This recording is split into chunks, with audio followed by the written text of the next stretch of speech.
SWX has this season's exclusive pass, bringing you into the locker room, onto the field, and inside Saints football. This is Carroll College Saints Insider. Here at the bleachers at Burt and Ernie's, I'm Jeremy Schnell for the first edition of Saints Insiders. I got Coach Purcell with me, Troy Purcell. He is the new Saints head coach, but he's not so new to Helena, Coach, right?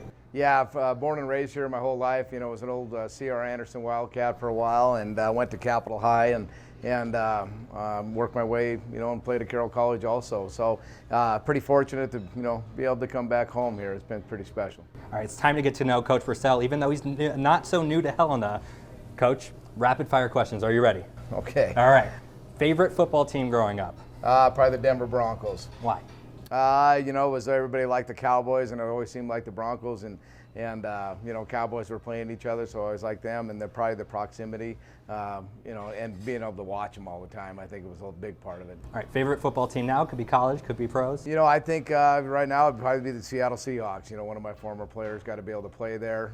Just kind of where I have ties to, with players. I want them to be successful. Would you consider yourself an offensive coach or a defensive coach? It just depends on, what is needed. You know what I mean? So right now it's more of the offensive side, but I have coached, both and called both. What do you like to do in your spare time, Coach? I like hunting, fishing. I like getting out on the boat, and maybe a little bit of golf on occasion, but and spending time with the family. As long as we're out spending time together, it's a positive day.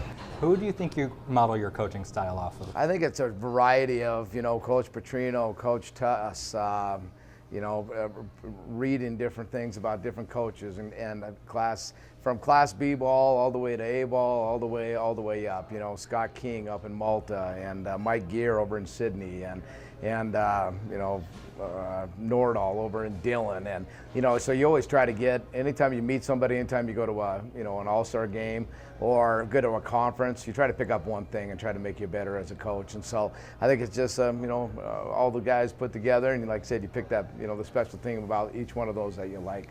When did you decide that you wanted to be a football coach? I think my sophomore year at Carroll, that was kind of the time that, I decided to jump into coaching. I just love coaching, and it's always been, I love football. I didn't know if I was going to like coaching or not. I took my first head job at 23, and I wasn't ready, so I knew linebacker and I knew running back, but that was about it, at that time. So, so a lot of learning going on there. Took a, head job right away. So, yeah, just had to get better, but no, I enjoyed it. So how long have you been coaching for then?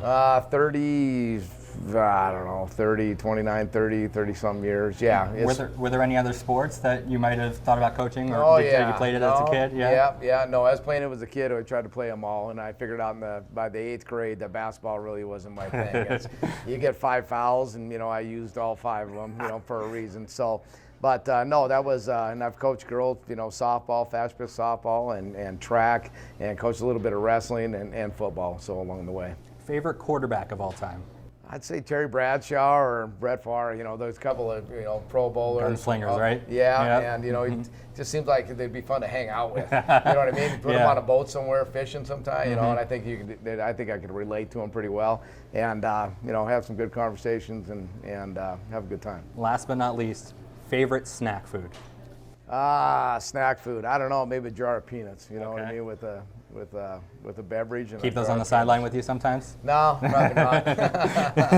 No, for sure. All right, let's move on to Carroll, because we got a game coming up in just a couple weeks. Yep.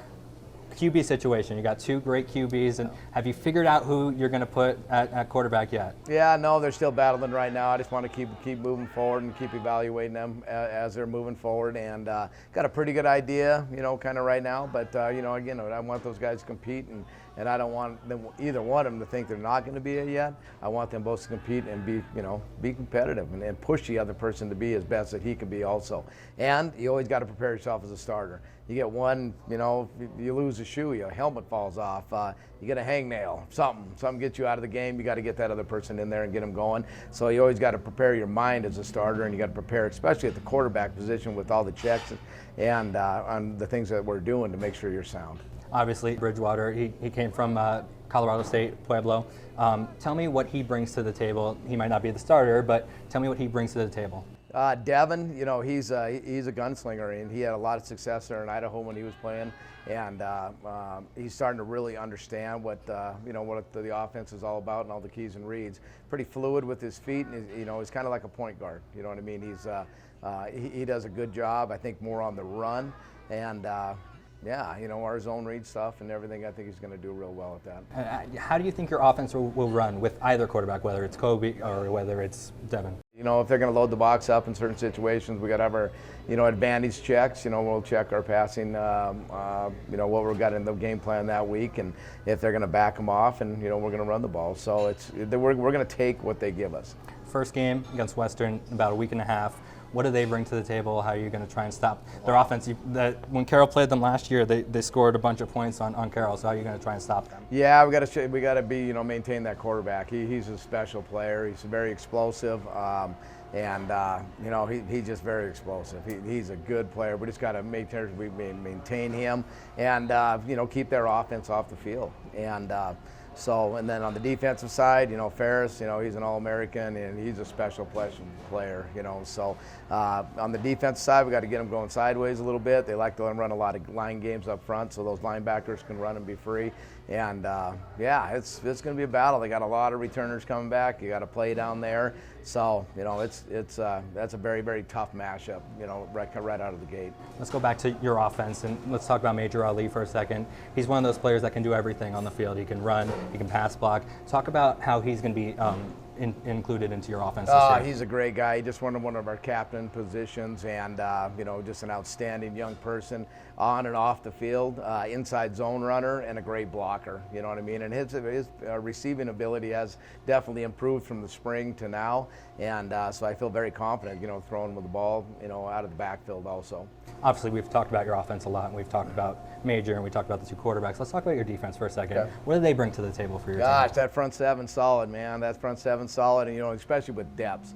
You know what I mean? I think we're solid all the way around, but I think just the defensive line and the linebackers, are the most solid with the most depth. How about that? And then, like I said, the back end is doing a great job also. You know what I mean? So it's fun to watch them run around. It's fun to watch them be enthusiastic, and they're tapping the hat, and we're a big high emotion. They're shock D defense. We want to go ahead and shock some people and play with emotion and play with fire and have some fun out there, and these guys are doing that. Who's kind of stepped up as a leader for that defense so far? Yeah, Ilan Kresge was one of the middle linebackers, and he was voted one of the captains there, and he's kind of the general, and then Chase Bowen. And one thing about Chase, right when I got the job, I said, all right, if you're heading to an alley with somebody, what person on this team would you take with you? And most of the guys said, we're going to take Chase Bowen because he's tough. You know what I mean? So that's the kind of guys you want to be your leaders. He's more of a, he leads by example more than a vocal leader. You know what I mean? So, but he's fun to watch. He'll thump you. Other than Chase, who do you expect to step up for either defense or offense? Yeah, Isaiah King's got to really have a great year. With the corner position, you got Fauntleroy. At safety, I think he's a great leader on the back end with Matt Quebec. Cole Greff on the defensive line. Garrett Kokab, gosh, he's got to play. He's unbelievable. You got David Peterson at the defensive end position. You got, Greg Kine at the other defensive end position. You got McGree at the other linebacker position. So, again, the depth and, Seamus Tolley, at the D-line, all tough guys, all guys that can play. Offensive line-wise, Tanner Steele and Alex Hoffman. Those two are probably the offensive tackles that are going to do an exceptional job. Not a lot of depth there. But again, the kids that we have there are very, very outstanding and good. And J.D. Lyle has been playing a little bit of center, also with her left guard position, so I expect great things out of him. Other than that, we got some battling going on that offensive line to kind of see where we're going to gel. I expect great things out of Tony Collins, the tight end position. He's a young guy, redshirt. Actually, he's a sophomore right now. And so athletic as heck, and he's just doing an outstanding job. Shane Sipes is a receiver. He's one of our fastest, most explosive guys. You got Joe Ferris, just coming back. He had an owie heel there for a while, but man, he had an explosive day today. You got Caleb Adams, also at the running back position. Got some shaky shakes, so he's pretty good also. So sounds like just you're really excited, man. Yeah. Just excited about these guys and what they bring and their enthusiasm and their energy. Absolutely, Coach. Well, thank you for joining me on the first ever episode of Saints Insider. Make sure to join us every Sunday at 6 o'clock here from the bleachers at Burt and Ernie's. But for Coach Purcell, I'm Jeremy Schnell. Have a good night. Nate. Come on, Nate. We get that? That's hitting home, right?